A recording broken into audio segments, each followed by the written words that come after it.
In the National Football League, certainly one of the big topics of the day, the continued struggles of the Cleveland Browns at home in the second quarter. That's Baker Mayfield that he's picked off by Trey Flowers. Yeah, Seattle decides to play man-to-man coverage, and just kind of a bump between Nick Chubb and the defender leads to that interception. This is just a bad break for the Browns offense. And it would be one of many on the day. We're later in the second quarter now. It's 20-12. And this is, again, a third red zone pick of the year for Mayfield. Yeah, these are points that you're taking off the board. A ball that should be out in front of Jarvis Landry, thrown behind him, tips equal picks in the NFL. And then the officiating was a huge story in this game. Under 5 minutes to go in the third, it's Mayfield for Nick Chubb. Landry is blocking. He puts a big hit on a defender.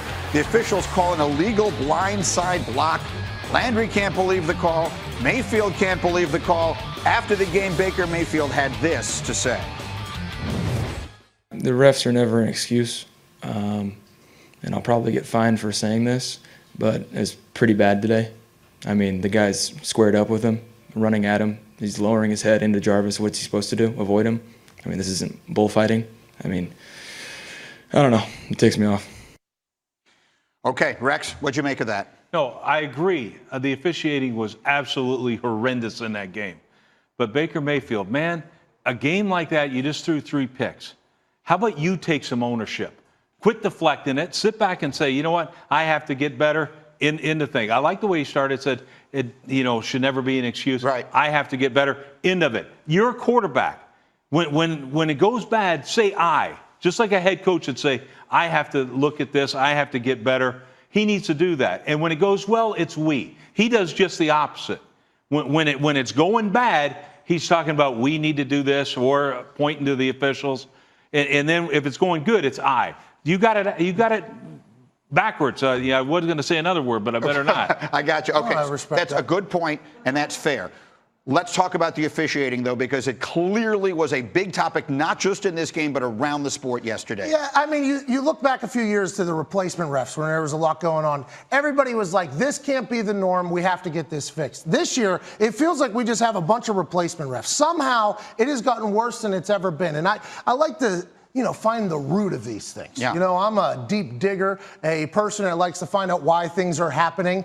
And for me, I think it all starts with Alberto Riveron being an incredibly terrible leader of men. That's what he is. His official crew underneath him has been nothing but terrible. And I would say as soon as TV networks like this one start plucking John Perry, incredible referee. Yep. Start plucking Gene Steratore to CBS, incredible referee. Dean Blandino, many wouldn't say incredible, but he's a lot better than what Alberto Riveron's doing. Pereira, you name it. These TV networks are just plucking all of the great refs, and we're stuck with crap. We're stuck with junk, and that's why every time a call goes to review, everybody knows Alberto Riveron's going to get it wrong because Alberto Riveron wasn't a good ref on the field. Now they put him in charge, and boom, ipso facto, now we got a terrible guy leading the thing. I don't think it's going to get better before it gets even worse, and somehow it's ruining the game. I honestly believe that. Yeah, remember a couple years ago, there was the conversation that football was going to die because of head injuries?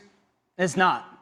The issue with football's future is officiating. That's the only thing that could be potentially kill football because, listen, fans are so sick and tired of watching football. We had one of the greatest announcers ever last night bring it up on live television in the moment. Can we have a single play without a flag happening? And that, to me, is the biggest threat to football. It's not head injury. Let's say who it was, and that was Jim Nantz, and in a game that I'm sure a lot of people watched because it was the Cowboys in that late afternoon slot.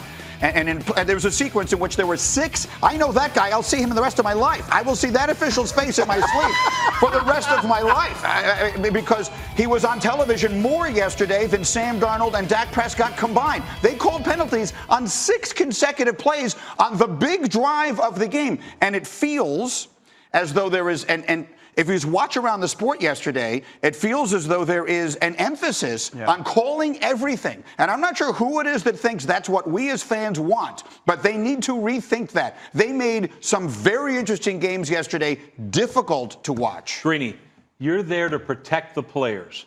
That's your first objective as an official. Protect the players. And you know what? The best officials let them play. Unless it's a horrendous situation right there, that's when you throw it. Don't say, I think I saw that. Think nothing, dude. Here's the reality. The league would be better if you never had flags, period, right now. Because go out there, protect the players. That's your job. Here's the thing. The people in the stands and the people at home are paying money to watch stars. They want the players to be the stars. They don't want the officials to be the stars. It's that simple. Stay out of the way. And for the review thing, a review is literally what everybody at home can do. We're seeing the same footage as them. And it feels like every single time they get it wrong. It just makes no sense to me, and the NFL has to address it. This is something where if the Commissioner Goodell came out, by the way, and said, Alberto Riveron, take a hike, I think the entire internet would be like, hey, Goodell. Good job, Good man. for you. Good job. You're not sending Riveron a Christmas card. Hey, listen, That guy stinks. He's hurting the game. He's ruining the game. And it's tough to watch whenever there's a flag.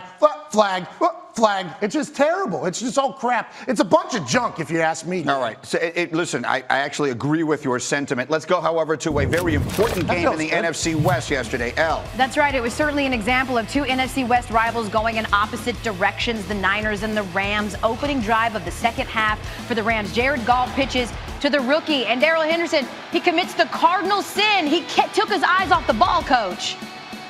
Yeah, when you look at this thing right here, come on, dude, a big game like that. By the way, I love it. We got a defensive guy that's going to be a head coach. Look at that tan. He's so tan. Ensuing drive, Jimmy Garoppolo getting his best Tim Tebow on, sneaks in for the touchdown. Niners up. Later on, it's Goff back to throw. He's sacked by Solomon Thomas on the play.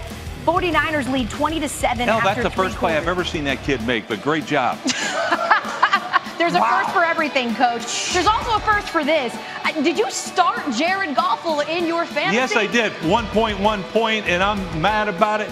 But that front seven for the 49ers, they're legit. Okay, so you say that because I'm going to speak a little bit to this West Coast bias because there are two unbeaten teams remaining in the NFL, and I can say that the Patriots get plenty of attention. The Niners don't. Is it fool's gold here, or how good is this actually? It's not fool's gold. I can promise you that. Here's what I see. You got a legitimate coach. Number one, we talk about superstar young coaches. Well, the wrong one showed up. Because Kyle Shanahan, to me, that's the Sean McVay, what he's supposed to be. Kyle Shanahan's doing it. And he took it from his pops. What? Run the football, be physical. And by the way, that defense, oh my goodness, that front seven is absolutely legit. Pat, we spent a lot of time talking about the Bears, how good that defense is, and could they ride that defense to a Super Bowl? The same could be said for the Niners. Do you think they have the potential to make a run? I think that Niners defense is a bunch of savages. I just said it. I think Jimmy G, who's incredibly handsome, is also good enough to win games for you. That defensive coordinator, he's handsome. Handsome, energetic. He's got a big-time stop. He's probably going to be a head coach. And you're playing against a Rams. Now, granted, they played the Browns and the Rams, who are both teams that are kind of faltering a little bit. This Rams team is a completely new team. No center, retirement, see you later to a guard. They're a completely different operating team, but we should not undersell how good the 49ers are. I think after the Monday night slaughtering of the Cleveland Browns, all we talked about was Dapgate with Richard Sherman and Baker Mayfield because those two are firestorms. This 49ers team is legit, and I think they have the makings to make a good run, especially with a wizard as a head coach. The only thing negative is Robbie Gould's performance thus far. He's got a rookie holder. They'll work that out. The 49ers seem to be a legit contender. You're right, because when we're thinking about the Niners, we're certainly looking at what they're doing on special teams. Said no one, Pat. Tonight That's on real ESPN, football, by the way. I love you. Just I love for future you. reference, I love it. I love you. That's the perspective we need here, Pat. Tonight on ESPN Monday Night Football from Lambeau, we're asking people to pay attention. Aaron Rodgers and the First Place Packers hosting. This will be a big one. Matt Stafford and the Lions cover start 6 Eastern with Monday Night Countdown, followed by the game.